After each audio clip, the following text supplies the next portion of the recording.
Hello friends, welcome to लिंग्वाल्सर्स online English classes. एक बार फिर से आपका स्वागत है मेरी क्लासेस में इस चैनल पे। और फ्रेंड्स, आज जिस टॉपिक को हम लोग लेकर के चल रहे हैं वो है फिल इन द ब्लैंक्स, या कहीं कहीं लिखा होता है फिल अप द ब्लैंक्स, लेकिन ट्रेडिशनल लैंग्वेज में फिल इन द ब्लैंक्स ही लिखा होता है, तो हम लोग उसी को लेकर के चलेंगे। और इस टॉपिक में क्या बोलते हैं, इसका अप्रोच क्या होगा, इसको कैसे पिकअप किया जाएगा और क्या क्या पॉइंट्स में देखना पड़ेंगे, उसको एक आज देखते हैं। कल इसका सेकंड क्लास करूंगा, 2 क्लास करके फिर आगे देखता हूं क्या करना है। ठीक, अभी हम लोग सिंगल फिलर को लेकर के चलेंगे, क्योंकि आपको अगर अंग्रेजी सुधारनी है तो शुरुआत इसकी सिंगल फिलर से की जाएगी। तो let's start fill in the blanks. आपको पता ही होगा फ्रेंड्स कि ये हर एग्जामिनेशन में, चाहे आपका बैंकिंग का एग्जाम हो, चाहे आपका एसएससी का एग्जामिनेशन हो, सिविल का कोई भी एग्जामिनेशन, सी सेट हो या और भी कोई एग्जामिनेशन हो, इसके अलावा सीडीएस, एनडीए और रेलवेज, कोई भी एग्जामिनेशन में fill in the blanks is one of the most important and traditional part of competitive English. ठीक, तो लेट्स स्टार्ट। तो एक सेंटेंस साथियों आपके सामने रखूंगा, it is time we dash with determination. बहुत ही सिंपल क्वेश्चन है, लेकिन बहुत सारी इसमें इंपॉर्टेंट चीजें आपको बताने के लिए है। ठीक, तो चैप्टर का नाम है फिल इन द ब्लैंक्स। और जैसे मैंने कहा, इन नहीं चलता है इसमें, और कभी कभी अप भी लिखा होता है, फिल इन द ब्लैंक्स या फिल अप द ब्लैंक्स। ठीक, मैंने आपसे कहा था पहला जो क्वेश्चन इसमें मैं लेकर के चलूंगा वो है इट इज टाइम। ठीक, वी डैश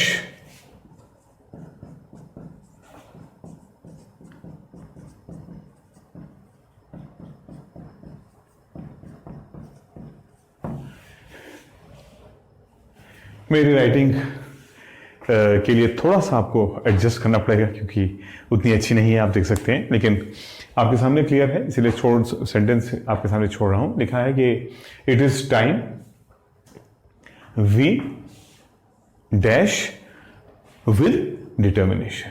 ठीक, it is time we dash with determination. ठीक, इसके 5 ऑप्शन हमको दिए गए हैं। Act, acted, have acted.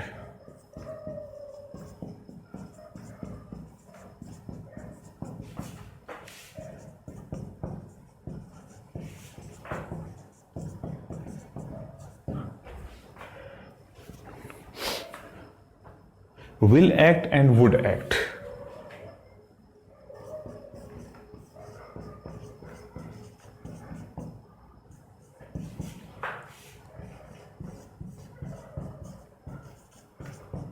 Friends, ये 5 ऑप्शंस इसके हम लोग को दिए गए हैं। एक्ट, एक्टेड, हैव एक्टेड, ठीक, will act and would act. Now is asking which among these is the correct option. ठीक, तो जिनको रूल मालूम होगा उन्होंने तो तुरंत आंसर लगा दिया होगा। इस रूल के बारे में बहुत इंटरेस्टिंग एक फैक्ट आपको बताऊंगा। पहले रूल बता देता हूं। जो रूल इसमें लग रहा है फ्रेंड्स, वो ये लग रहा है कि इट इज टाइम। इट का मतलब यह, इसका मतलब है, टाइम का मतलब समय। यही वो समय है, यानी अब वो समय है या समय आ गया है। ठीक, तो it is time plus subject plus V two rule है, याद कर लो हमेशा के लिए। ठीक, तो आंसर तो निकल गया। ठीक, यानी जिसको रूल पता है उसके लिए आंसर 2 सेकंड का है। It is time plus subject plus V two. लिख लिया जाए इसको, मैं आपके लिए यहां पे लिख देता हूं इस रूल को। नंबर 1,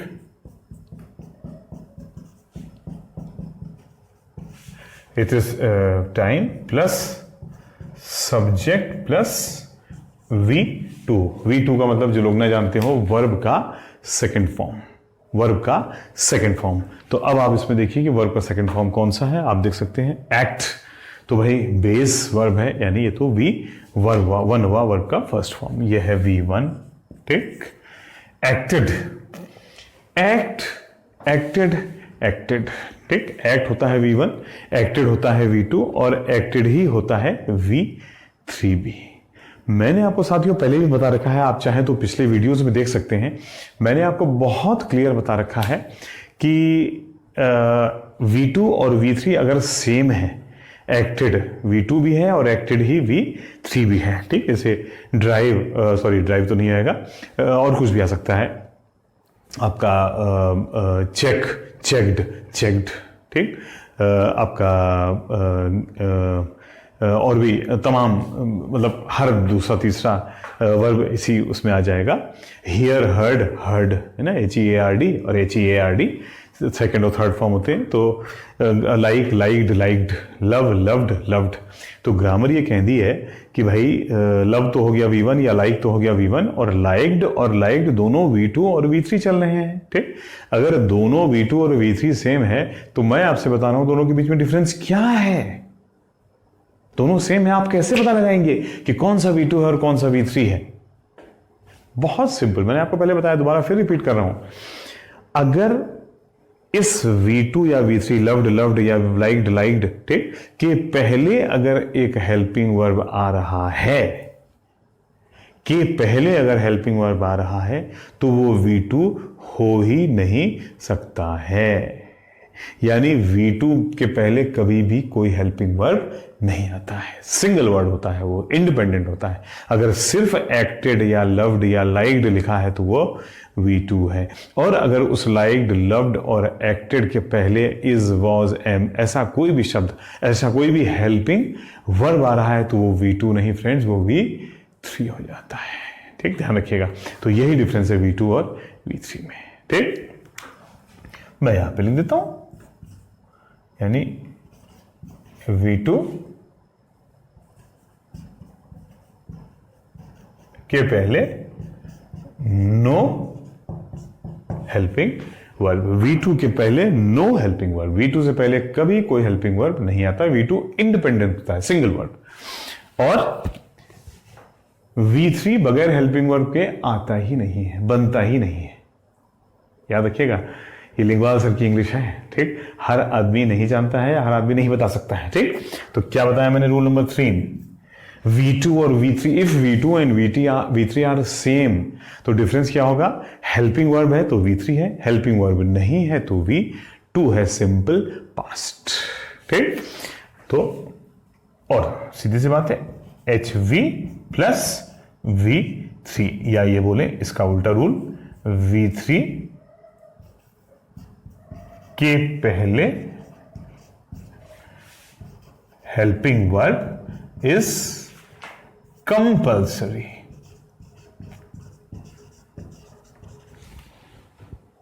V3 के पहले helping verb is compulsory, V3 के पहले हेल्पिंग वर्ब आना ही आना है, ठीक। आइए तो अब इस क्वेश्चन पे लौट के आते हैं। यानी ये तो V2 और V3 का डिफरेंस हो गया, जो आप रिवाइंड करके दोबारा से फिर सुन लेना अगर कोई कंफ्यूजन हो। अदरवाइज रूल क्या था हमारा, it is a time plus subject plus V2। अब देखते हैं इन पांचों में V2 कौन सा है। ये तो हो गया V1, ठीक। यहां भी एक्टेड आ रहा है, यहां भी एक्टेड आ रहा है, ठीक। दोनों में क्या डिफरेंस है वो आप सीधा सीधा देख सकते हैं दादा। इसके पहले हेल्पिंग वर्ब आ रहा है, यानी ये V2 ना होकर के क्या हो गया, V3 आ गया, क्योंकि इसके पहले क्या आ गया, एक हेल्पिंग वर्ब, ठीक।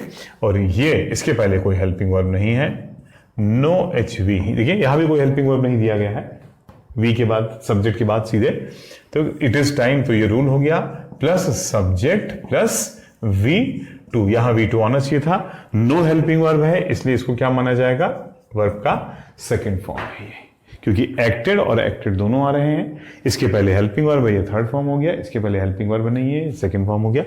ये सीधी सी बात है, विल एक्ट, ये तो फ्यूचर में पहुंच गए हम लोग, ठीक। विल प्लस V1 आ गया, ठीक। और यहां वुड प्लस V1 आ गया, वुड प्लस V1, और यहां विल प्लस V1। तो बड़ा क्लियर है फ्रेंड्स, हमारा आंसर आ जाएगा, आंसर नंबर क्या आ गया, 2, क्योंकि हमको चाहिए V2। It is time plus subject plus V2, ठीक। और ये रूल फ्रेंड्स खाली इट इज टाइम की दो वेरिएशंस के ऊपर भी ये लागू होता है, और वो वेरिएशंस कौन सकते हैं, कौन कौन से हैं, इट इज टाइम, दूसरा इट इज हाई टाइम, और तीसरा it is about time. It is about time में कभी कभी एक्सेप्शन के रूप में कुछ और आ जाता है एक्सेप्शन के रूप में, अदरवाइज 99% इसके साथ में सब्जेक्ट प्लस V2 ही आता है।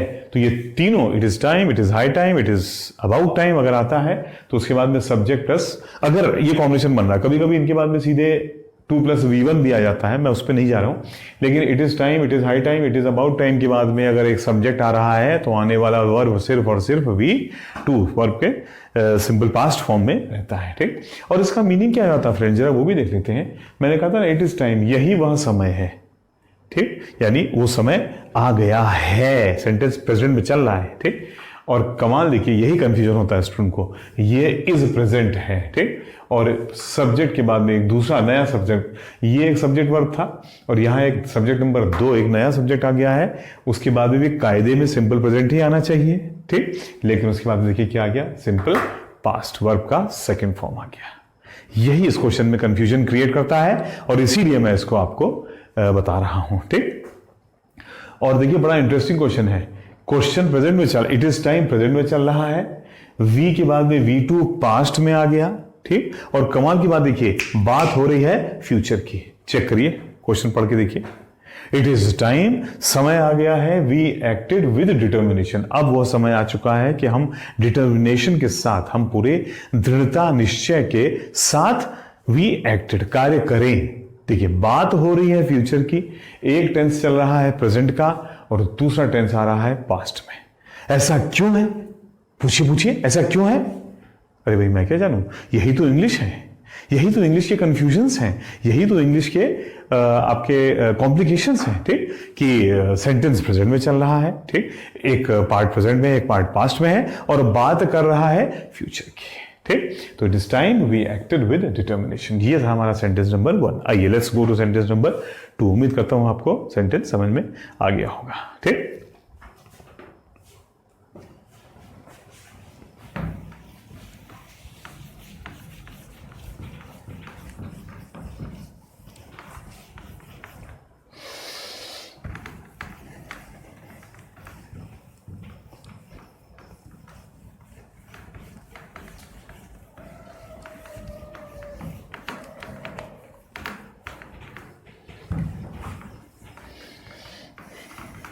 इसमें फ्रेंड्स परमानेंट मार्कर चल गया था एक बार, जिसके बाद ये थोड़ा सा ब्लैकिश कभी कभी आ जा रहा है, छोड़ दे रहा है, अभी पूरी तरह से साफ नहीं हो रहा है, इसको ठीक करना पड़ेगा।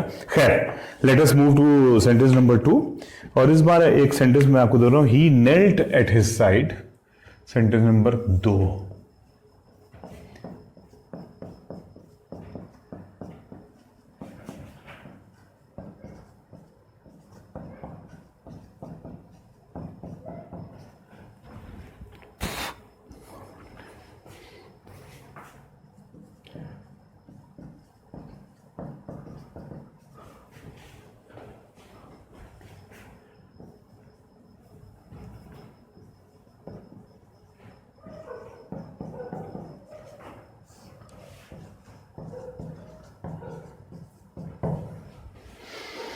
He knelt at his side। ठीक, आप ये सेंटेंस जान लीजिए और उसके बाद खुद ही आंसर निकालने की कोशिश करिएगा पहले। He knelt at his side and comforted him with dash words। ठीक, आइए ऑप्शंस देखते हैं। देखिए ऑप्शंस हैं harsh, number 2 silent, number 3 kind, number 4 cruel and flowers।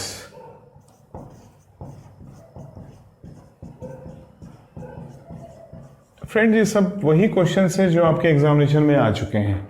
मैं वही क्वेश्चंस आपको कराता हूं जो बार बार एग्जामिनेशंस में आते हैं, चाहे डायरेक्टली या चाहे थोड़ा सा घुमा करके। ठीक, टारगेट यही है कि भाई कोशिश अपना ज्ञान बढ़ाना नहीं है, बल्कि आपको उन क्वेश्चंस की उन लॉज की मैक्सिमम प्रैक्टिस कराना जो एग्जामिनेशन में बार बार आता है। ठीक, ये 5 ऑप्शंस थे, आप पहले एक बार खुद ट्राई करके देखें कौन सा आ जाएगा। और मेन चीज ये नहीं कि मैं ये बताऊं कौन सा आ जाएगा,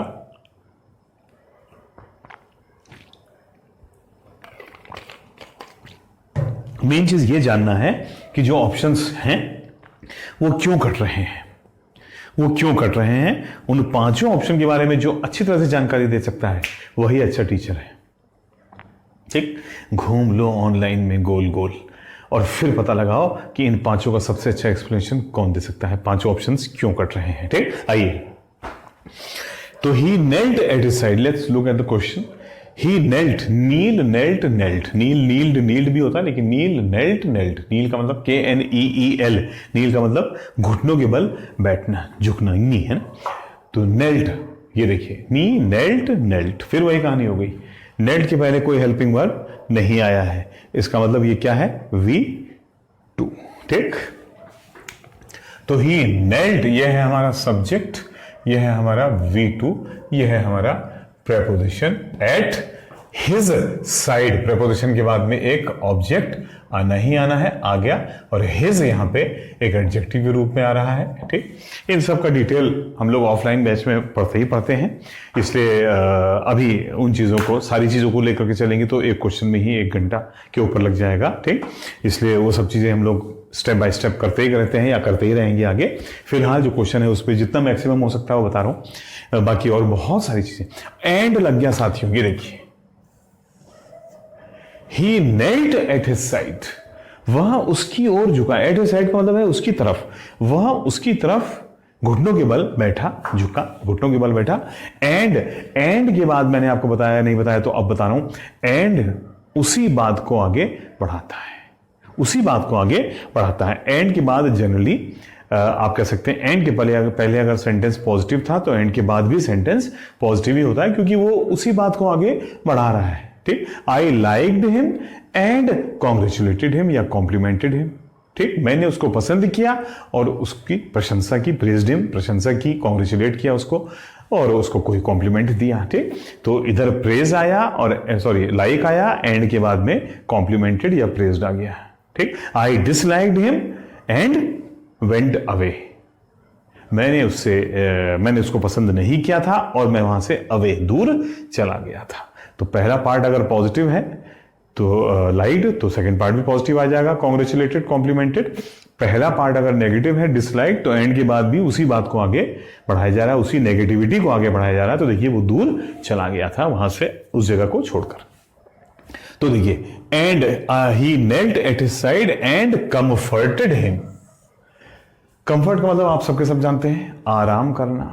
ठीक, कंफर्टेड हिम यानी उसको, ही उसने, हिम उसको, इन जनरल बात हो रही है अभी ये। ठीक, सब्जेक्ट ने ऑब्जेक्ट को, डिटेल में बताऊंगा किसी टाइम। ठीक, ही उसने, आई मैंने, मी मुझको, मुझे, ही उसने, हिम उसको, वी हमने, ठीक, अस हमको। ये सब्जेक्ट ऑब्जेक्ट का खेल है, उस टेक्निकल डिटेल में नहीं जा रहा हूं, बस एक चलता हूं लैंग्वेज में आपको बता रहा हूं जिससे कि चीजें आपको याद हो जाए तो बहुत अच्छी बात है। तो ये एंड कंफर्टेड हिम, वह उसकी ओर झुका और उसको हिम और उसको कंफर्ट किया था और उसको सहज बनाया था, उसको आसान आराम बनाया था, मतलब आराम दिया था। विद डैश वर्ड्स, देखिए साथियों, पहली बात देखिए, हर चीज लगाइए, fill in the blanks, grammar भी लगेगा, लॉजिक भी लगेगा, प्लस माइनस भी लगेगा। अभी प्लस माइनस आए नहीं, अब बता रहा हूं, प्लस माइनस भी लगेगा। ठीक, पार्ट ऑफ स्पीच भी रोल प्ले करता है। ठीक, और फिर जब कोई चीज नहीं आती, जब 2 ऑप्शंस बचते हैं तो कई बार लॉजिक पर आंसर निकलता है। 3 ऑप्शंस कट जाएंगे, ग्रामर पर, प्लस माइनस पर, ठीक, या पार्ट ऑफ स्पीच पर। ठीक, और 1 या 2 ऑप्शंस बचेंगे क्लोज। ठीक, अक्सर ऐसा होता है, और उन दोनों में फिर लॉजिक पर कट जाएगा क्वेश्चन के लॉजिक के हिसाब से। आइए देखते हैं, विद हो गया हमारा प्रेपोजिशन। ठीक, प्रेपोजिशन है तो ऑब्जेक्ट होगा ही होगा, वर्ड्स, शब्द, यही है हमारा ऑब्जेक्ट। और साथियों, जैसा कि मैंने पहले भी आपको कई बार बताया है, प्रेपोजिशन और ऑब्जेक्ट, प्रेपोजिशन के बाद ऑब्जेक्ट आएगा ही आएगा, और प्रेपोजिशन और ऑब्जेक्ट के बीच में अगर सिंगल वर्ड है तो वो क्या होता है, वेरी गुड, एडजेक्टिव। तो देखिए ये हो गया प्रपोजिशन, ये है ऑब्जेक्ट और बीच में ये सिंगल वर्ड है, सिंगल वर्ड है, तो यानी ये क्या हो जाएगा, ये क्या हो सकता है, सिर्फ एंड सिर्फ एक एडजेक्टिव होगा जो इस वर्ड्स के बारे में कुछ एक्सप्लेन कर रहा है। ठीक, तो हमको चाहिए एक एडजेक्टिव। स्टेप बाय स्टेप चलते हैं। आंसर आपने निकाल लिया, वेरी गुड। अब बाकी देखिए 4 ऑप्शंस में कैसे काट रहा हूं, वही टेक्निक है, वही ट्रिक है, वही अप्रोच है। ठीक, हमको चाहिए एक एडजेक्टिव, हार्श, कड़वा, ये एक एडजेक्टिव होता है जो आने वाले नाउन के बारे में बता रहा है कि यह चीज कैसी है, कड़वी।